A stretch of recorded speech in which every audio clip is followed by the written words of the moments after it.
Welcome, ladies and gentlemen. Thank you so much for your great support always.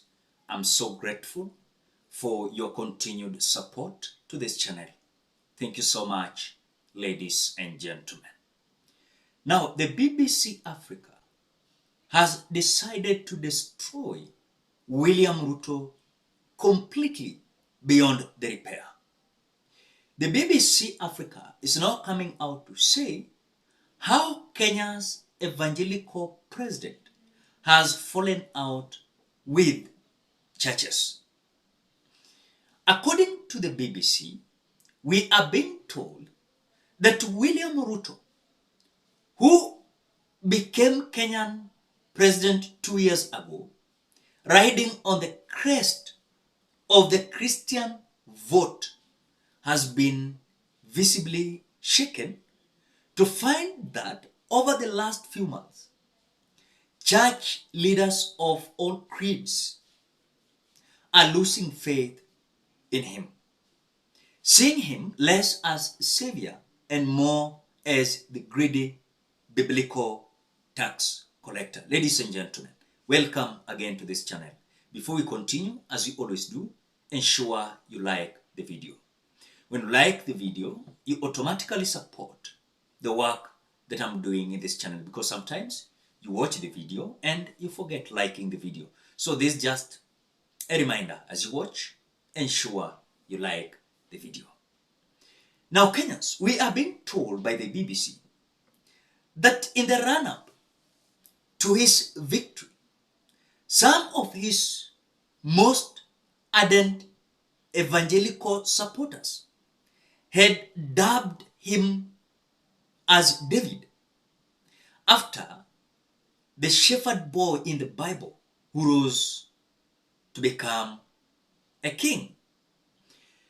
The opposition had baptized William Samoei Ruto as the deputy Jesus, accusing him of using Christianity to gain a political capital, as of course he attended church services from Catholic masses to the gatherings of the obscure sects. If it was not Catholic, it was SK. If it was not SK, it was other churches. So you will wear the appropriate religious attire, remember, for each setting. Sometimes knelt in supplication, of course on occasion was moved to tears by sermons. Even we were told William Ruto is the anointed president of the Republic of Kenya. Now, Kenyans, there's something that is very serious here. Afterwards, when William Ruto was declared a winner, William Ruto turns against what he promised even the church.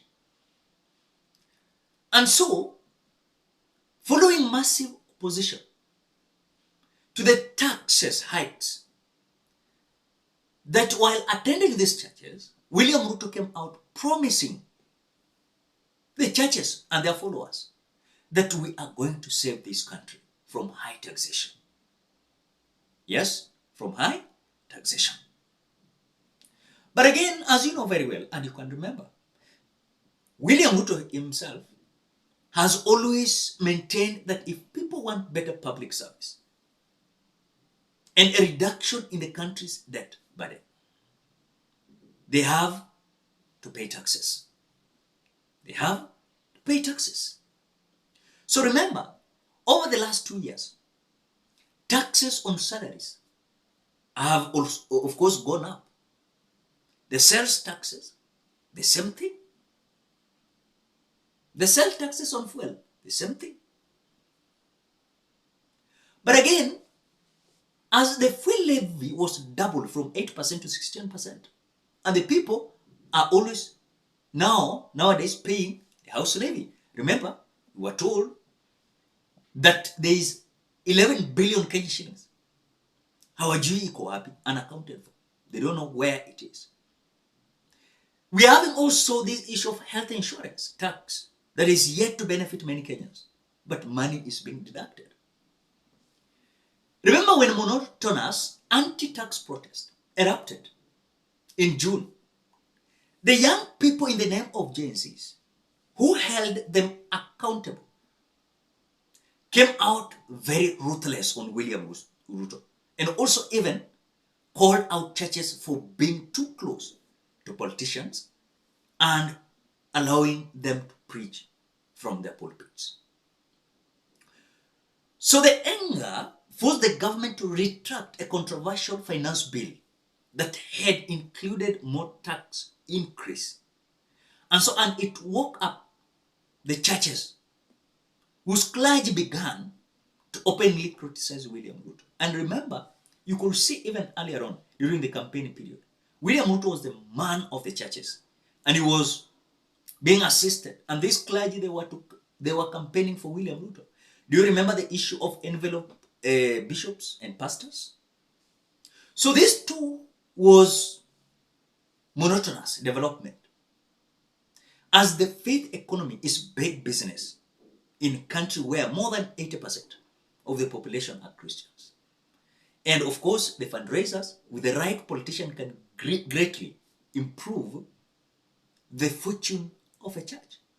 So the church is also feeling like they are being squeezed, you know. I heard even there was this issue of this clergy being squeezed in terms of the taxation that will come from the churches. As they collect offerings, they must pay taxes.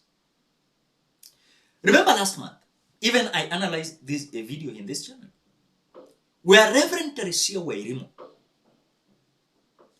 founder of Faith Evangelistic Ministries, a church in the capital, Nairobi, where Ruto and his family have of course frequently worshipped and suggested that King David was heading back to the field where sheep grazed. But again, according to Reverend Teresia Wairimo, she came out claiming that she was embarrassed. She was embarrassed. And so someone was to convince him 2027. You know? Or else someone is going home. Another sermon by Reverend Tony Kiama of River of God Church recently went viral after he called William Ruto's government for not serving God's purpose, but an evil one. Citing the killings during the recent protest, the rising cost of living and everyday corruption was not showing an indication that the man William Ruto is so confident that he's going to change the narrative. So most of the time, you can see now the church is coming out as a move, or not even a move, a movement, you know, that is threatening William Samoei Ruto. On the other side, Kenyans are so furious on Ruto. The same thing, the church is furious on William Ruto. So when you compare this, they are accusing William Ruto's government for perpetuating culture of lies, citing unfulfilled campaign promises.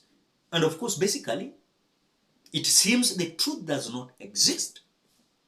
And if it does, it is only what the government says. That is according to the Conference of Catholic Bishops, that even created some criticism against them, that they were not to come out and say anything. So this was a pointed reference to the 60 people who died and the 1,300 others arrested during the anti-tax demonstration. A further 74 people have been abducted and 26 reported missing in the last 5 months. So according to the state-run Kenya National Commission on Human Rights, they're coming out that these individuals, they don't know some of them where they are. But they are trying to request the government of the day to come out very clear on whatever is happening in this country. So for me, The story of William Ruto has become, of course, a narrative, not only in Africa but across the world. The man who he is trading on lies, and what they usually do seems like the truth does not exist. And if it does, it is only what the government will say. Period.